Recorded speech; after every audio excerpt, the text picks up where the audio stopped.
Thank you, Stu. And on behalf of AEG, welcome to Staples Center, and today, all of you out in Shacktown, welcome. For the unveiling of our 8th statue here at Star Plaza. I think there's not another arena in this country that can boast 8 statues in front of it, and I'm almost certain there's not an arena in the country that has one that's actually hanging from its side. In 1992 and 93, when Shaq was a rookie playing for Orlando, I was the director of operations at the Great Western Forum. I watched with awe as he took down not one, but 2 basketball standards. First, in Phoenix, playing the Phoenix Suns. Second, in New Jersey, playing the New Jersey Nets. The average weight of those backboards and stanchions back then was about 2,000 pounds. It was then I said to myself, man, I sure feel lucky that the Lakers only play Orlando one time a year at home, because my stress level would certainly be high if it was any more. 3 years later, Dr. Buss and Jerry West shocked the NBA world and signed Shaquille O'Neal as a free agent. My stress level immediately multiplied 41 times, as that was the number of games that the Lakers would play at home and the number of times that Shaq would actually have to take down a basket at the Great Western Forum.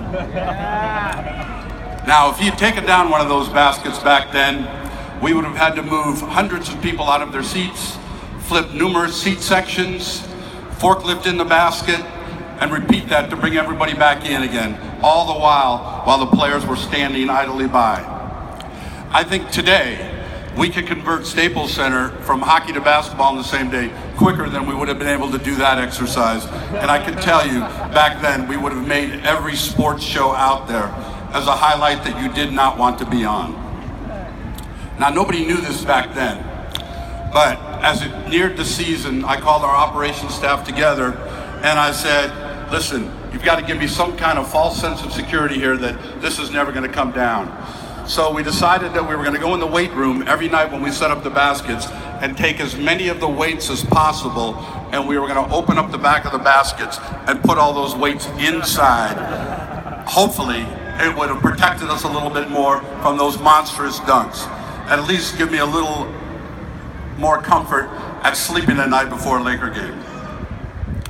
Fortunately, the 8 years that Shaq played in LA, 3 at the Forum and 5 at Staples Center, not one basket came down, even though I held my breath every time he dunked that ball, because it was a sight to see.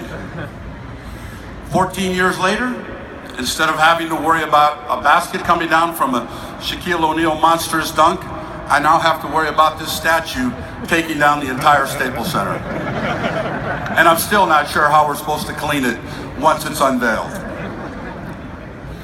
Shaq, you've touched thousands of lives during your career as a Laker, including all the men and women who worked at both venues.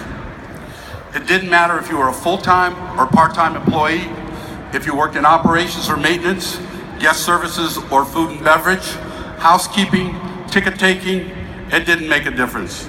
You greeted every employee with that infectious smile, that big handshake, and at times a big bear hug. And for that, all of us who are connected with these venues, thank you. From all of us, Shaq, congratulations on this tremendous honor.